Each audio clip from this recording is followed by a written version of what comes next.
10 different strategies or tactics. You're probably going to use maybe 2 or 3. I've gone in using just one before, and sometimes I've won with that one, and sometimes I've lost with that one. Okay? The other thing is that the amount of strength and conditioning that you have, you can actually lessen the amount of tactics and strategies that you use and just hone in on either 1, 2, or 3 of them and allow your strength and conditioning to pull you through the match. Not necessarily your technique. Now, do you want your technique to be sound? Without a doubt. There's a constant, you are always in the process of business, what they call continuous improvement or continual improvement. You're always improving your technique. But if your technique is not up to par, there is no excuse for losing. You should still be able to win by finding a way to increase your strength, your conditioning, your tactics, and your strategy while you are continually improving your technique. Not having any technique is no excuse for not winning. Not having any technique or not having your technique as good as you want it to be is no excuse for not winning.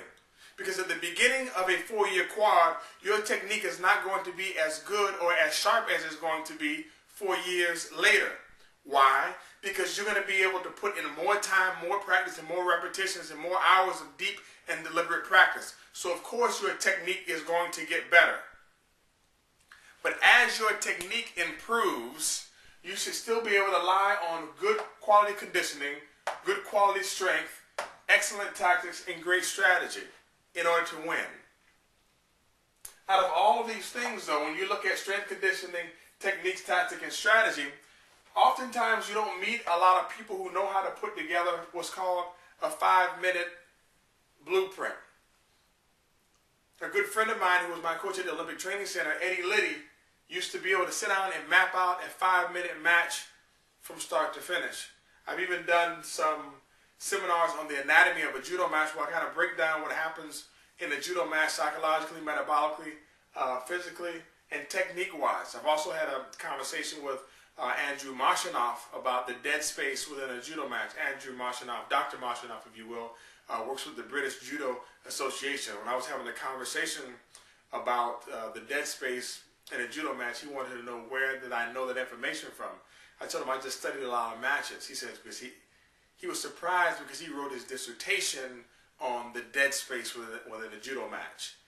And some of you all think you know what the dead space is, but you'll be surprised. And the dead space in the judo match has changed along with the new IJF rules of no attacking below the waist. We'll talk about that a little bit later if we have time. Sooner or later I'm going to cut you off because I'm only going to give you so much free stuff. Alright? Here we go. Out of all those areas, the one that's the quickest and easiest to improve in is strength. Okay, I wrote my dissertation on, it was a kinesiology-based dissertation, and it was based on the increase or improvement in strength. Without getting too deep into the dissertation, I can tell you that in 3 weeks, without using weights, I was able to gain a 5.28% increase in strength in my participants. Now, that's huge in 3 weeks. In 21 days, you can gain that much strength without using weights. Okay? I did such a study because I wanted people to know that even if you were traveling in judo or traveling in sports similar to judo or wrestling, you can still gain strength without getting to a weight room. Not that it's better than going to the weight room, but you can still gain strength without going to the weight room. Now, the development of strength and conditioning happens super, super, super fast. That's why a lot of people throw themselves into strength and conditioning in order to get better quickly. What upsets people is that those individuals who are more technically sound, they get upset when they lose against somebody who has more strength and more conditioning. Well, it's not their fault because you chose to swim in the technical pool and they chose to swim in the strength and conditioning pool while also gaining some technique. You chose to swim in the technical pool thinking that technique is more important than strength and conditioning. When one is no more important than the other, they all have importance across the board of equal importance. One is not more important than the other when it comes to winning, maybe when it comes to learning, but we're talking about winning judo here. We're not talking about learning judo. So what happens is you think that if you do more judo, you don't have to go to the weight room, which is the incorrect thing to do. And these people over here are going to the weight room, doing all their conditioning workouts while also learning technique. And the time is going to come when you think that you're going to be able to implement your strategy and tactics against this person, because the antithesis of your tactics and your strategy. Some people believe what shuts this down is the reverse.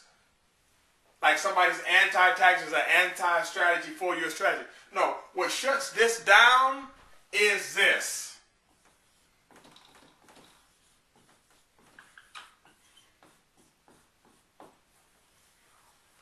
Pure, unadulterated strength will shut down any tactic or strategy that you have in judo.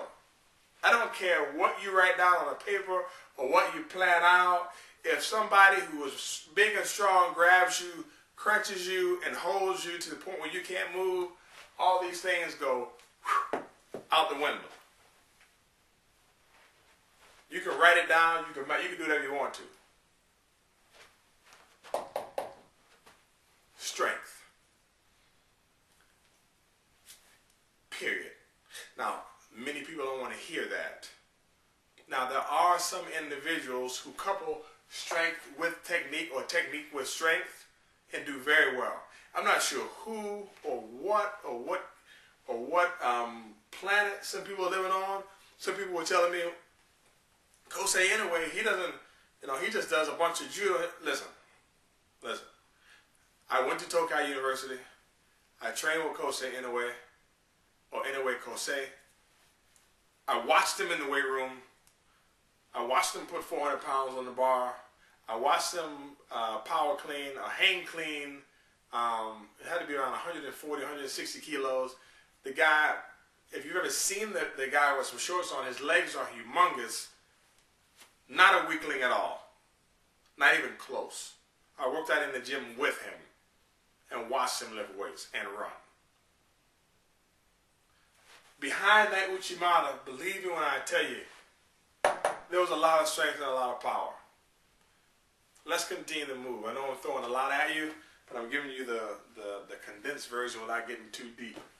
All right, here's what I want to tell you. New IJF rules in 2010.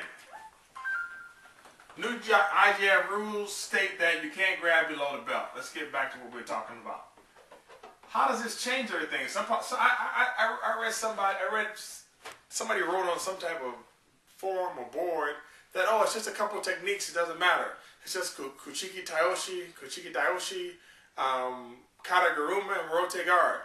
3 techniques doesn't change anything, blah, blah. Listen, you got to be the dumbest person in the planet to believe that the removal of 3 techniques doesn't change anything. The removal of 3 techniques changes everything. Everything. Everything. And I have no problem with the change. Change don't bother me at all. It's rough as a coach to change in the middle of a quad. Fortunately, I'm dealing with some individuals in the Bahamas who had the